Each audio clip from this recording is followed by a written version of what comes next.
Korean facial clinic का secret biomechanics actual में deep facial fascia और जाइगोमैटिक बोन अलाइनमेंट पर काम करता है। अगर आपका लोअर फेस वाइड लगता है तो इस वीडियो में 5 ऐसे फ्रेश साइंटिफिक कॉन्सेप्ट रिवील करने वाला हूं और साइंस बैक्ड स्टेप्स आपकी बोन और मसल रेशियो को परमानेंटली चेंज कर देंगे।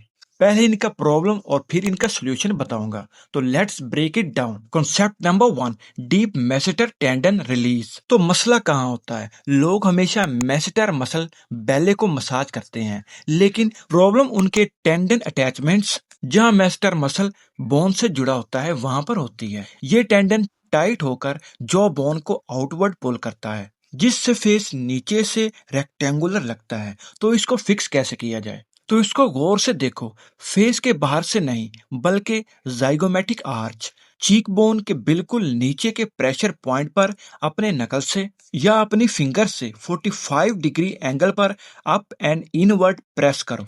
ये आपके टेंडन के स्ट्रेच रिफ्लेक्स ट्रिगर करता है और जॉ लाइन को साइड से instantly 2 to 3 mm slim look देता है, जैसे कि कोरियन मॉडल्स की दिखती है। Concept number 2, zygomaticus vector alignment, cheek bone high lift. तो इसमें प्रॉब्लम कहाँ आती है? जब फेशियल मसल्स का वेक्टर डाउनवर्ड शिफ्ट होता है तो मिड फेस फ्लैट हो जाता है और सारा वॉल्यूम जॉ लाइन पर एक्यूमुलेट होने लगता है, जिससे वी शेप की जगह यू शेप बन जाती है। तो अगर आपकी भी यू शेप बन चुकी है तो आपने इस सॉल्यूशन को फॉलो करना है, जो कि बहुत ही इजी है और अंडररेटेड है। तो इसको फिक्स करने के लिए टेम्पोरेलिस फेशिया रिलीज करो।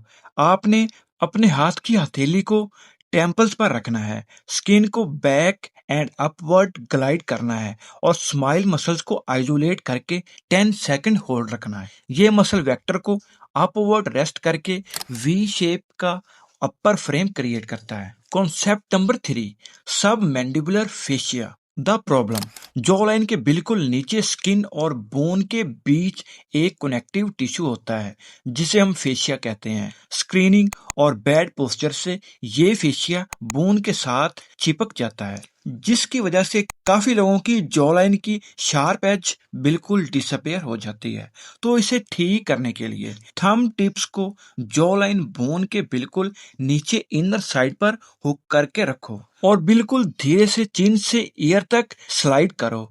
इस फेशिया अनस्टिकिंग से bone to skin vacuum effect मिलता है और jaw line shadow sharp emerge होता है।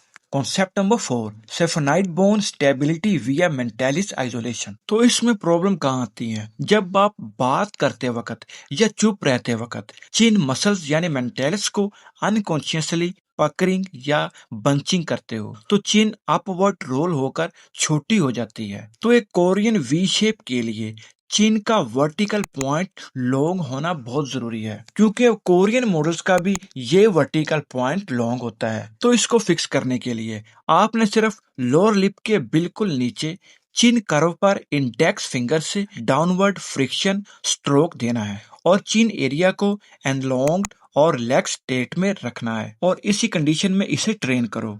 इससे चिन टिप शार्प और पॉइंटेड वी एंगल में आ जाती है। Concept number 5, biological bone density vectoring, K2 plus collagen matrix. तो इसकी वजह क्या बनती है?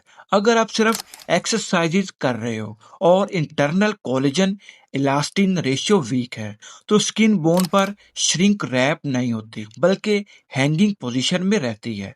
आई मीन के अगर आपकी स्किन में कोलेजन इलास्टिन रेशियो कम है तो आपका फेस कोरियन जैसा शार्प और अट्रैक्टिव नहीं दिख सकता। तो आपके माइंड में ये कॉन्सेप्ट तो आया होगा कि कोलेजन इलास्टिन को इंक्रीज कैसे किया जाए। तो इसका सलूशन ये है, स्किन केयर या गुआशा के साथ सिलिका, विटामिन K2, MK7 और आपने हाइड्रेटेड इलेक्ट्रोलाइट्स का बैलेंस मेंटेन रखना है, क्योंकि ये चीजें जॉ बोन को पोरस होने से रोकती हैं और skin to bone adhesion I mean के टाइटनेस को पीक पर ले आते हैं। तो अगर आपकी स्किन टाइट होगी तो आपकी जॉ लाइन भी ज्यादा प्रोमिनेंट, अट्रैक्टिव और कोरियन जैसी दिखने लगेगी। तो ये वो एडवांस बायो हैक्स हैं जो आपको किसी बेसिक वीडियो में नहीं मिलेंगे। और अगर आप इन बायोमैकेनिकल एंगल्स को सही तरह मास्टर कर लो तो ट्रांसफॉर्मेशन इनएविटेबल है। अगर आपको फेशिया रिलीज और टेंडन प्रेशर पॉइंट्स पर practical step by step video breakdown चाहिए तो नीचे कमेंट में एडवांस वी शेप लिखो। वीडियो इन्फॉर्मेटिव लगी हो तो लाइक और सब्सक्राइब करना मत भूलना। Thanks for watching.